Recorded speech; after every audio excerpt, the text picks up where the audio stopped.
C'était attendu et voilà, on y est. Les deux premières banques belges passent le cap. Belfius et Qui-Trade Bank remontent leur taux pour leur livret d'épargne. Bonjour Maëlle Arnaud-Dussen. Bonjour.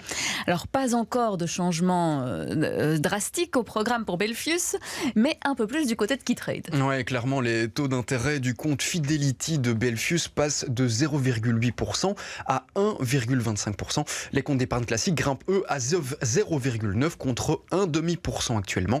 Ces mesures seront d'application dès le 1er juillet. La hausse est timide, la banque ne risque pas vraiment de challenger ses concurrents directs. ING propose déjà des comptes à 1% et BNP Paribas Fortis également. Et puis les champions de l'épargne en ligne, petits challengers qui sont souvent liés à des banques étrangères, proposent des taux à 2% et même parfois plus. Chez Qui-Trade Bank, une banque plus jeune et accessible uniquement en ligne, la hausse est plus conséquente que chez Belfius. Le compte Azur passe à 1,4% alors que son compte Fidelity passe lui à plus de 2%.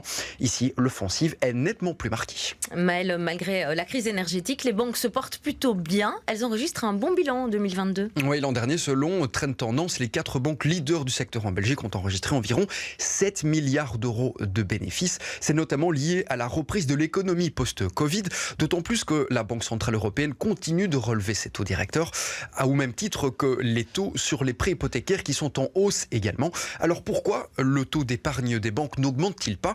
Eh bien, les banques restent prudentes. Elles avancent souvent l'argument de la fragilité du secteur et donc préfèrent ne pas prendre de risques. Et puis en Belgique, le secteur est peu concurrentiel. Les Belges sont très fidèles à leur banque et celle-ci, possédant un niveau de liquidité suffisant, ne voit donc pas l'utilité de se démarquer de ses concurrents pour attirer de nouveaux clients. Et si Belfius augmente ses taux juste actuellement, aujourd'hui, c'est un hasard du calendrier ou pas ? On peut se poser la question. En tout cas, à la Chambre et au gouvernement, un débat sur le sujet fait rage depuis maintenant plus de 2 semaines. Plusieurs personnalités politiques ont pris position en faveur d'une intervention légale pour relever le taux d'intérêt minimum sur l'épargne. Du côté de la direction de Belfius, en revanche, on dit avoir pris la décision il y a 3 semaines. Il s'agirait donc d'une pure coïncidence. À noter que Belfius est détenue à 100% par l'État belge.